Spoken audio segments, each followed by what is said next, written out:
Hello दोस्तों, solution by PJ में आप सबका स्वागत है। आज मैं एक बार फिर से इस चैनल पर बायोलॉजी के टॉप 10 प्रश्न लेके आ गई हूँ। इसके पहले भी मैंने सारे विषय के टॉप 10 प्रश्न करवाए हैं, प्लस संडे स्पेशल में टॉपिक वाइज भी करवाया है। तो आप लोग पूरा वीडियो ज़रूर देखिए, सबका प्लेलिस्ट बना हुआ है। और अगर अभी तक आपने हमारे चैनल को सब्सक्राइब नहीं किया है तो प्लीज़ सब्सक्राइब कर लीजिए और बेल आइकन पे भी क्लिक कर लीजिएगा। विश्वास कीजिए, इसमें आपको आप किसी भी एग्ज़ाम की अगर कंपटीशन रिलेटेड तैयारी कर रहे हैं तो आपको हेल्पफुल होगा, तो प्लीज़ ज्वाइन ज़रूर करें। अब आज का पहला क्वेश्चन क्या है देखते हैं। तो हमारा पहला क्वेश्चन है बायोलॉजी में मिलान करने वाला, यानी कि ये एक साइड दे दिया गया है कि ये कारक है और एक टाइप रोग क्या हो सकता है वो पहचानना है। तो देखिए, जब उच्च रक्तदाब होता है तो क्या हो जाता है, जब उच्च रक्तदाब होता है तो हाइपरटेंशन हो जाता है, लेकिन जब निम्न रक्तदाब होता है तो हाइपोटेंशन हो जाता है। थोड़ा सा का अंतर है, ध्यान देने लायक है कि देखिए, हाइपर यानी कि बहुत ज़्यादा, हाइपर मतलब क्या होता है, ज़्यादा, कोई चीज़ ज़्यादा हो जाना। तो यहाँ देखिए उच्च है यानी कि उच्च रक्तदाब, और यहाँ हाइपो है यानी कि कम है। तो निम्न रक्तदाब याद करने के लिए ऐसे भी रख सकते हैं कि उच्च रक्तदाब है तो हाइपरटेंशन होगा, निम्न रक्तदाब तो हाइपोटेंशन होगा। उसी तरह हीमोफीलिया, तो हीमोफीलिया क्या होता है, आघात से जब रक्तस्राव होने लगता है तब होता है हीमोफीलिया। और यही अरक्तता यानी कि हीमोग्लोबिन की जब शरीर में कमी हो जाएगी तो बोला जाता है अरक्तता की कमी है। तो बस ये ध्यान रखने वाली बात थी इसमें। अब आते हैं दूसरे क्वेश्चन की ओर। पूछ लिया गया है कि हैजा रोग का कारक जीवाणु क्या है। यानी सबसे पहले तो ये पता चला कि जो हैजा रोग होता है वो जीवाणु के कारण होता है, और जीवाणु से होने वाले रोगों का ट्रिक आपको हम बता भी चुके हैं, शॉर्ट्स के रूप में डाला हुआ है, तो आप लोग देख लीजिएगा कि पंडित का टाई न्यू है, यही इसका ट्रिक है जीवाणु से होने वाले रोगों का। तो यहाँ देखिए, हैजा रोग का पूछा गया है कि कारक जीवाणु क्या है, और ऑप्शन ए में हमारा क्या है, कॉरन बैक्टीरियम डिप्टेथिराई। तो थोड़ा सा नाम लंबा है लेकिन जो इम्पोर्टेंट है उसको तो ध्यान रखना ही पड़ेगा। तो इससे कौन, ये किस मतलब कि जिस तरह हैजा रोग का कारक जीवाणु पूछा गया है उसी तरह से पूछ लिया जाता है डिप्थीरिया का भी।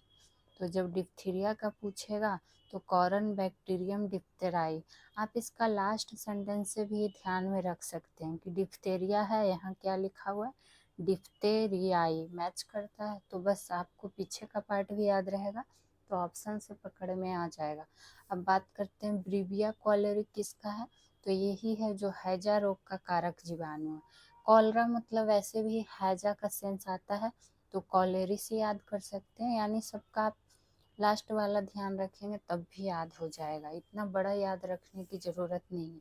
उसी तरह माइकोबैक्टीरियम लेप्रोसी है, तो इसमें लास्ट क्या है, लेप्रोसी। तो लेप्रोसी को हिंदी में क्या कहते हैं, कुष्ठ कहते हैं। तो ये किसका कारक हो जाता है, कुष्ठ रोग का कारक हो जाता है। और उसी तरह माइकोबैक्टीरियम ट्यूबरक्लोसिस, तो इसको ध्यान में रखिएगा। ट्यूबरक्लोसिस यानी कि टीबी, तपेदिक, क्षय, तीनों तो एक ही होता है, तो ये ध्यान रखना है, ये क्षय रोग के लिए है। ठीक है, आशा करते हैं इस चारों में आपको समझ में आ गया होगा। अब बढ़ते हैं तीसरे क्वेश्चन की ओर। हमारा तीसरा क्वेश्चन है लिंग हार्मोन के खोजकर्ता, यानी कि कुछ खोजकर्ता है जो इम्पोर्टेंट है वो जान लेते हैं। तो लिंग हार्मोन के खोजकर्ता कौन हो जाएंगे, तो लिंग हार्मोन के जो खोजकर्ता हैं वो अस्टेनाच हो जाएंगे। कौन नाच, अस्टेनाच। उसी तरह एडवर्ड जेनर किसके खोजकर्ता है, तो ये है चेचक के टीका का। ये देखिए काफ़ी रिपीटेड क्वेश्चन है कि चेचक टीका का खोजकर्ता कौन है, तो एडवर्ड जेनर। उसी तरह लुईवन हॉक किसका है, तो ये जीवाणु का जनक हो जाते हैं लुईवन हॉक। उसी तरह रोनाल्ड रॉस किसका है, तो ये मलेरिया परजीवी का, मलेरिया परजीवी का कौन हो जाएगा, रोनाल्ड रॉस। अब आते हैं चौथे क्वेश्चन की ओर वृक्क ग्रंथि से कौन सा हार्मोन स्रावित होता है। यानी कि यहाँ पे ग्रंथि दिया गया है और आपसे हार्मोन स्रावित कौन सा होता है वो पूछ लिया गया है। तो बारी बारी से जानते हैं कि कौन सी ग्रंथि से कौन सा हार्मोन निकलता है। ये इस चैनल पे आपको वही सब एक जो भी विषय का आपको क्वेश्चन रहेगा सबका कलेक्शन एक तरह ही लाया जाएगा ताकि आपको कोई दिक्कत ना हो। तो देखिए, ग्लूकागॉन किसका है, ग्लूकागॉन से कौन निकलता है, तो ये अग्नाशय ग्रंथि से हार्मोन निकलता है ग्लूकागॉन। उसी तरह थायराइड उत्पादक किसका है, तो ये पीयूष ग्रंथि से, ये पीयूष ग्रंथि से है। कोर्टिसोल अब आते हैं तो ये अधिवृक्क ग्रंथि से है, अधिवृक्क ग्रंथि से। और बात करते हैं वृक्क ग्रंथि से कौन सा, तो विटामिन डी। अब कहिएगा विटामिन डी तो विटामिन डी भी एक हार्मोन है, ये चीज़ भी ध्यान रखिएगा। बहुत एग्जाम में ये भी पूछा गया है कि कौन सा विटामिन है जो हार्मोन के रूप में भी होता है, तो वो है विटामिन डी जो कि वृक्क ग्रंथि से निकलता है हार्मोन के रूप में। ठीक है, अब बढ़ते हैं 5वें क्वेश्चन की ओर कि इनमें से किसका मुख्य स्रोत कैल्शियम है। कैल्शियम का पूछा गया है। तो पहले जानते हैं कि पालक किसका है, तो पालक पास पोटेशियम, ये पोटेशियम का है। सामान्य नमक तो सबको पता होगा कि ये आयोडीन का मुख्य स्रोत है। और केला खजूर किसका है, तो ये लौह का है। और दूध और अंडा है जो कैल्शियम का है। तो ये तो नॉर्मल प्रश्न था इसलिए इस पर ज़्यादा टाइम नहीं देना। अब आइए 6ठे क्वेश्चन की ओर कि विटामिन B12 का रासायनिक नाम क्या है। तो ये 2024 के बीपीएससी टीचर एग्जाम में ये क्वेश्चन आया हुआ था साइंस वाले पार्ट में।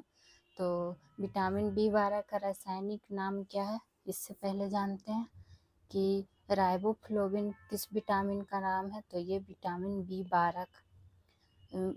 B12 का पूछा गया है, लेकिन राइबोफ्लोविन किसका है, तो राइबोफ्लोविन जो है ये विटामिन B2 का है। यहाँ देखिए B12 पूछा गया ना कि B2, तो विटामिन B2 का जब रासायनिक नाम पूछा जाएगा तो राइबोफ्लोविन। लेकिन कैल्सीफेरॉल किसका है, तो ये विटामिन डी का रासायनिक नाम है जो कि हार्मोन के रूप में होता है, अभी आया था। असाइनो कोबालमिन किसका है, तो यही है जो विटामिन B12 का रासायनिक नाम है। और रेटिनॉल क्या है, तो रेटिनॉल है विटामिन ए का रासायनिक नाम। अब यहाँ पर आपसे एक प्रश्न बनता है, तो आपसे एक प्रश्न है कि विटामिन ए की कमी के कारण कौन सा रोग होता है, आप लोग कमेंट सेक्शन में बताइएगा। अब आइए क्वेश्चन नंबर 7 पे, ऑर्निथोलॉजी किसका अध्ययन है, तो कुछ इम्पोर्टेंट अध्ययन है जो जान लेते हैं। तो ऑर्निथोलॉजी किसका है, ये है पक्षी का। तो उसी तरह कीट पतंग का अध्ययन क्या कहलाता है, तो कीट पतंग का अध्ययन कहलाता है एंटोमोलॉजी। कौन लॉजी, एंटोमोलॉजी। उसी तरह स्तनधारी का अध्ययन क्या कहलाता है, तो मैमेलोलॉजी, मैमेलोलॉजी।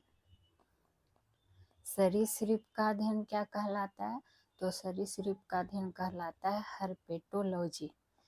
आपको बायोलॉजी का टॉपिक वाइज संडे स्पेशल में पढ़ाया गया है, जिसमें आपको सभी चीज़ों का अध्ययन वैज्ञानिक नव सब उसमें हम करवाए हैं। तो आप लोग संडे स्पेशल वाला वीडियो ज़रूर देखिए, सारा कुछ ये सब पढ़ाया हुआ है उसमें। अब आते हैं क्वेश्चन नंबर 8 पे कि मेढक का वैज्ञानिक नाम क्या है। तो वैज्ञानिक नाम से भी देखिए प्रश्न आ गया, तो राना ट्रिगस है जो किसका है वैज्ञानिक नाम, तो मेढक का। उसी तरह पैंथरा ट्रिगस किसका है वैज्ञानिक नाम, ये भी जान लेते हैं, तो ये बाघ का है। पैंथरा पार्डस किसका है, तो पैंथरा पार्डस जो है ये किसका रासायनिक नाम है, ये है रासायनिक नाम नहीं वैज्ञानिक नाम किसका है, तो ये है तेंदुआ का। और पैंथरा लियो किसका है वैज्ञानिक नाम, तो ये है शेर का। तो देखिए सब में पैंथरा है आगे, लेकिन हमको ध्यान पीछे का रखना है कि पैंथरा ट्रिग्रिस है तो बाघ है, पैंथरा पार्डस है तो तेंदुआ है, और लियो है तो शेर है। तो ये सब छोटा छोटा चीज़ को ध्यान में रखना चाहिए। और अगर हमारा सॉल्यूशन कराना आप लोगों को अच्छा लगता है तो प्लीज़ सपोर्ट ज़रूर कीजिए आप लोग। और कोई भी प्रश्न से संबंधित कमेंट हो तो आप लोग कर सकते हैं। ठीक है, अब बढ़ते हैं 9वें क्वेश्चन की ओर। पृथ्वी पर सबसे पहले किस जीव की उत्पत्ति है? तो यानी कि पूछ रहा है कि सबसे पहले किस जीव की उत्पत्ति हुई थी। तो चमगादड़ यहाँ ऑप्शन में है। तो चमगादड़ से एक प्रश्न बनता है कि ऐसा उड़ने वाला जीव जो कि पक्षी वर्ग में नहीं आता, यानी कि उड़ता तो है लेकिन पक्षी वर्ग में ये नहीं शामिल है, पक्षी वर्ग में नहीं आता है, लेकिन उड़ने वाला जीव तो ये है। तो ये पॉइंट ध्यान रखना है कि उड़ने वाला जीव तो है लेकिन पक्षी वर्ग में नहीं आता है। कौन? तो चमगादड़। और बात करते हैं सील क्या है। तो पूछ लिया जाता है कि स्तनपायी वर्ग का प्राणी किसे कहा जाता है। तो ये सील को कहा जाता है। और उसी तरह नील हरित शैवाल जो पृथ्वी पर सबसे पहले हो गया, इसकी उत्पत्ति। बात करते हैं हाथी का। तो ये पूछ लिया जाता है क्वेश्चन कि मैमथ है जो किस जीव का पूर्वज है। मैमथ किस जीव का पूर्वज है? तो हाथी का है। ठीक है, तो ये सब आपको नोट डाउन करते जाना है ताकि आपके पास भी अच्छे क्वेश्चन का कलेक्शन तैयार हो जाए और आप एग्जाम में रिवीजन कर सके, तो आपका तैयारी और भी बेहतर हो जाएगा। अब आते हैं आज का 10वां और आज का अंतिम प्रश्न कि लाल मिर्च में तीखापन किसके कारण होता है। और ये प्रश्न भी बीपीएससी टीचर 2024 में आया हुआ है। आप लोग पेपर देखिएगा प्रीवियस ईयर, आप लोग को पता चलेगा। तो लाल मिर्च में तीखापन किसके कारण होता है, इससे पहले जानते हैं कि लाइकोपिन किस में पाया जाता है। तो ये टमाटर में। और ये सब मोस्ट रिपीटेड क्वेश्चन है। उसी तरह पूछ लिया जाता है कि पपीता का पीला रंग किसके कारण होता है। पपीता का पीला रंग, तो ये होता है कैरिका जेंथिन के कारण। कैरोटीन किस में पाया जाता है। तो ये गाजर में। और कैप्सेसिन के कारण ही लाल मिर्च में तीखापन होता है। तो आज के लिए बस इतना ही। फिर मिलेंगे नेक्स्ट सब्जेक्ट में नेक्स्ट अच्छे क्वेश्चनों का कलेक्शन के साथ। तो आप लोग जुड़िए इस चैनल से, ज़रूर लाइक कीजिए, सब्सक्राइब कीजिए, शेयर कीजिए। फिर मिलेंगे। Thank you.